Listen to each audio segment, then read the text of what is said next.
What's going on, folks? Painless. I'm back with the video. I know it's been a while. I know many people have said, hey, Painless, stop doing this, man. Be consistent. Um, and I agree. But I've been traveling, I've been having fun, reacquainting myself with family and friends from the past. I've been, since moving back to the mainland, I've been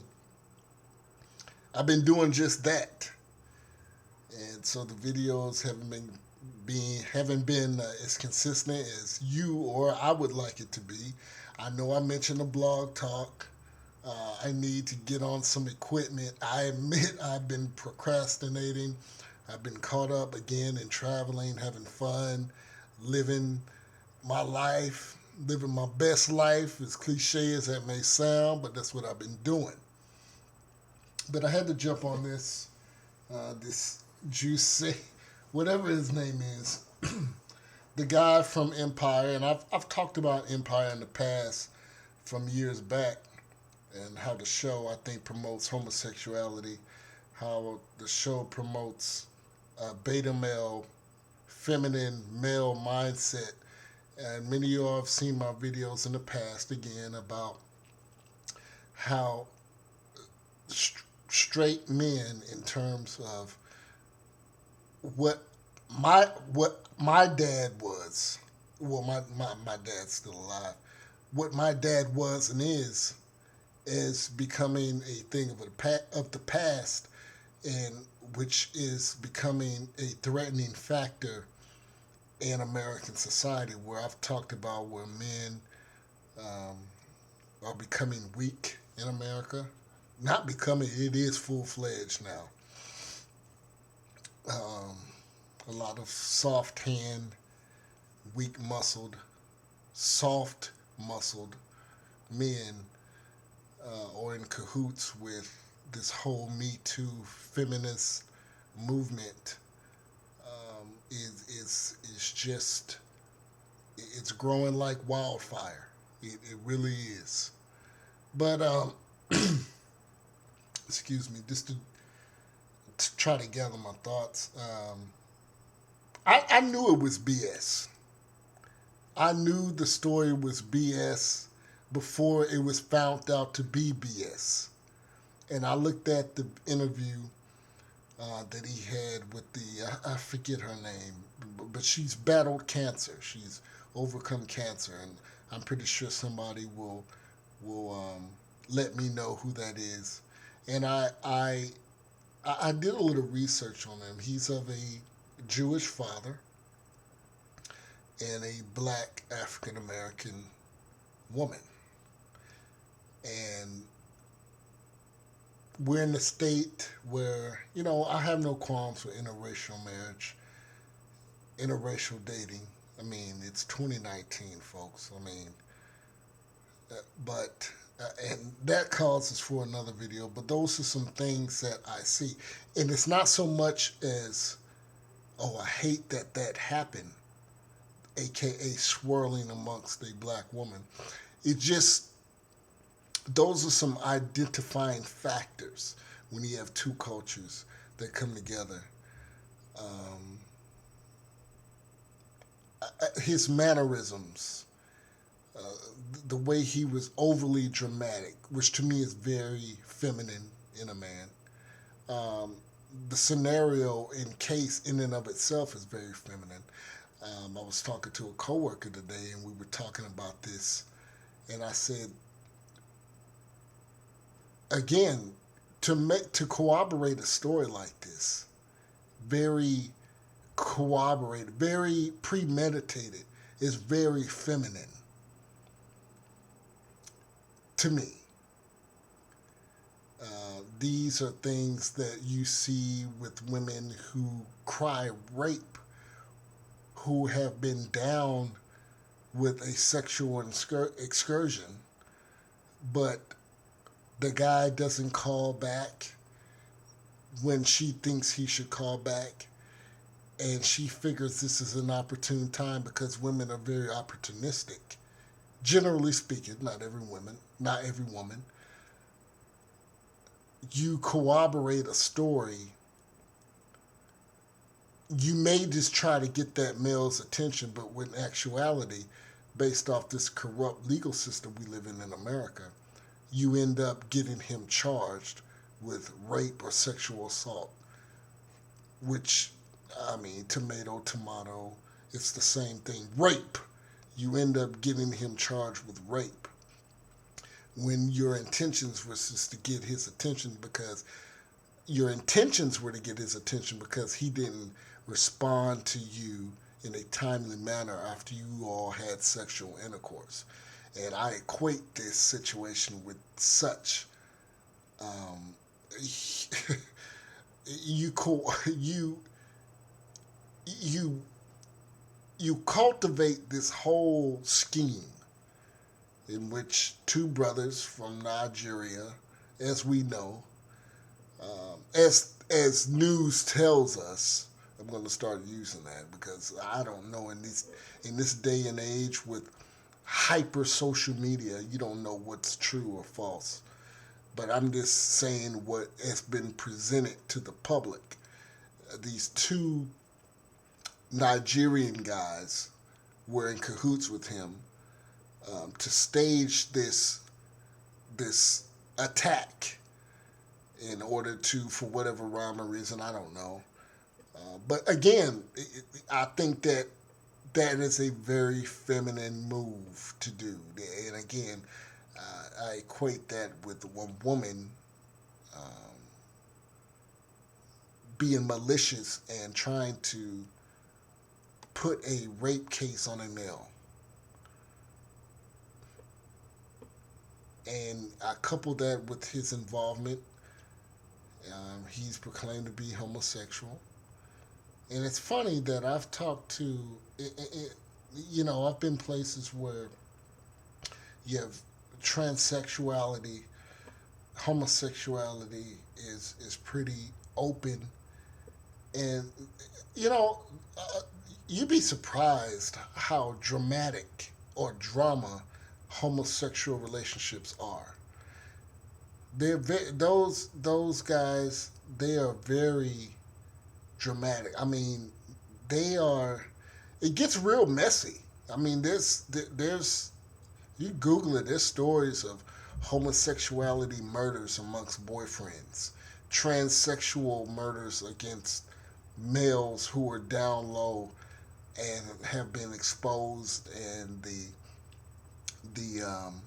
the down low guy ends up killing the transsexual who he's had some type of sexual relationship with.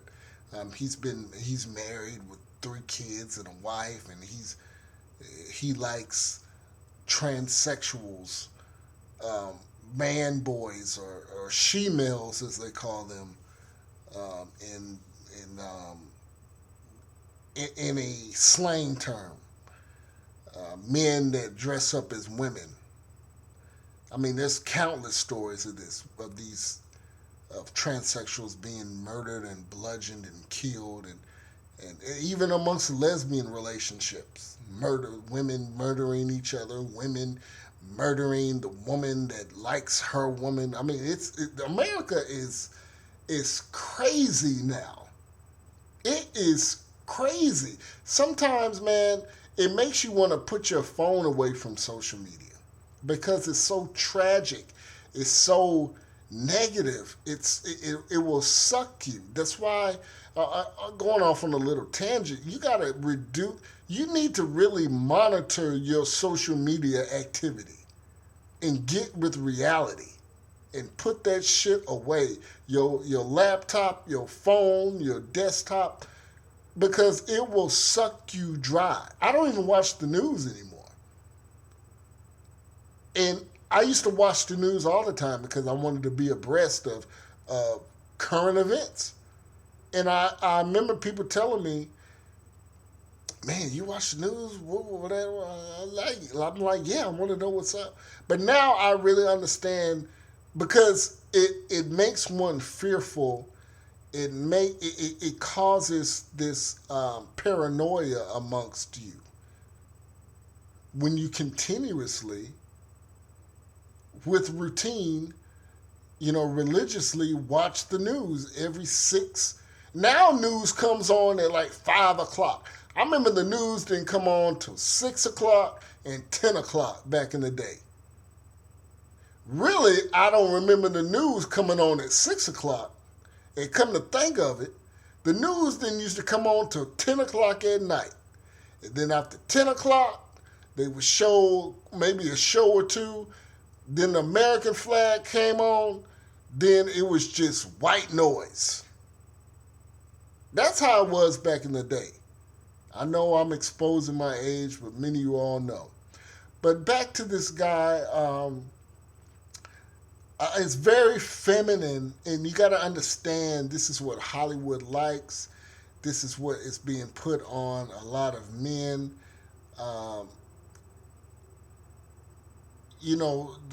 The straight acting male, the all around Renaissance guy is becoming a scourge, a threat to society.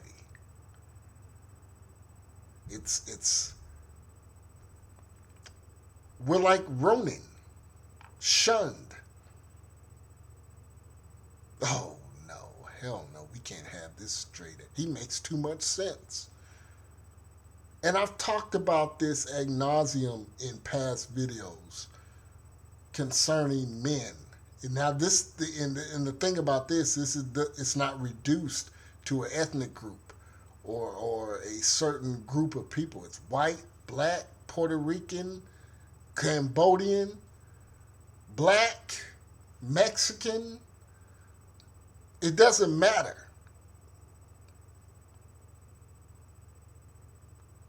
And I looked at his mannerisms and how overly dramatic, tears in his watery eyes, looking like a female, trying to get his point across, and how he was accosted by supposed Trump supporters, white supremacists.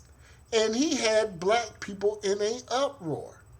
And I've talked about Peter and the Wolf plenty of times. I can't even count or remember the stories that I've exposed where I said that, black folks, we hear a story, we get all riled up, and we come to work and we talk about it, and we say this, that, and the third about white people doing, and come to find out it was a Peter and the Wolf story. Now, Peter and the Wolf, I suspect if you don't know what white noise is after 10 or 11 o'clock at night, you don't know. Peter and the Wolf is a story in which a young boy he was seeking it's the ultimate narcissist story. Look at me, help me. And he would cry, there's a wolf here coming to get me, and people would run out and find out he was bull jiving, and he would do this repeatedly. And if memory serves me correct, I'm pretty sure some of y'all will correct me. I think a wolf did come and eat his ass up. And the moral of the story is you don't bring unnecessary attention to yourself, because don't try to bring attention, because after a while people would just be like, hey man, screw this guy. Ain't nothing going on with him. And I hone in, and I defer to social media and how you need to monitor your social media. Put in your business. Now me and some of y'all on my Facebook, I show myself having a good time. You goddamn right. Look at me living my best life. But I don't put on there that I'm going through this, or I need to pay this, or I'm feeling this. I show my daily, and that's, I don't post all the time. I show when I'm in another state. I'm in another country. I'm in a nice lounge. having some drinks. I'm enjoying good food. Now, somebody, well, Payless, you're doing the same thing. No. I'm not getting on here and saying that I got assaulted by two white guys. I'm not doing that. I mean, social media has its place.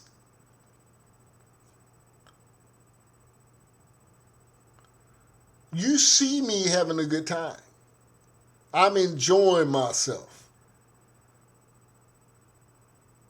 But to me, this was a feminine move to seek. It's narciss, and men shouldn't be narcissistic like this. But what do you expect? Now, the race factor, well, Painless, you mentioned that his father was Jewish and mother was black. Certain mannerisms and thought process are cultivated when you have that. Raised in California himself. I think he had conflict. A lot of these guys have conflicts in race. They don't know which side to take, so they say, screw it, I'll be homosexual, I'll be lesbian.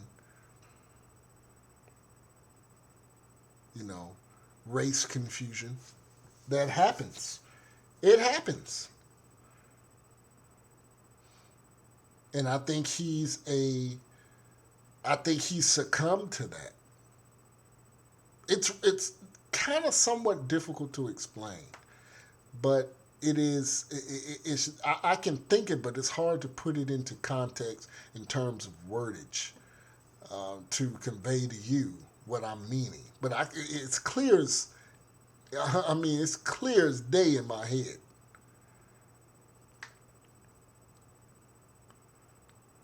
But yeah, this is what you have. This is what you see now.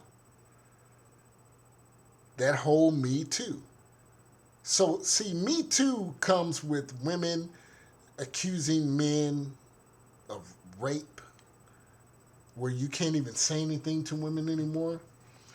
You can't make any remarks. Obviously, we saw with Bill Cosby, 30 years later, R. Kelly. And I'm not condoning what R. Kelly did, but it just shows you there's no statute of limitations to the Me Too movement. If you take anything else from this video, if you don't take nothing else from this video, just know that there are no statute of limitations amongst the Me Too movement. I don't care if you did some shit in the goddamn 8th grade. It's up for grabs. And you compare that with these beta males, these beta, soft-spoken, feminist males making allegations about people jumping on them and accosting them. Fabricated stories. You're going to see more of this with men too now. And then you have the likes of Terry Crews and this whole toxic.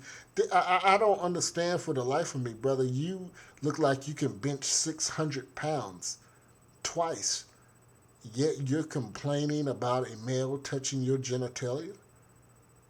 See, it doesn't matter. This is what we're seeing now.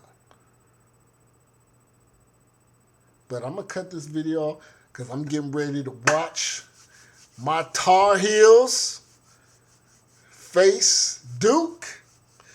Getting ready to see the freak. Zion Williamson. This brother is going to be something spectacular. He needs to tone up, though. But this dude is a phenomenon. He is something else to watch. And I will be tuned in watching that game. Go Tar Heels. Even though we might take that L, but I'm going to be watching that game. Thank you for listening. Painless out.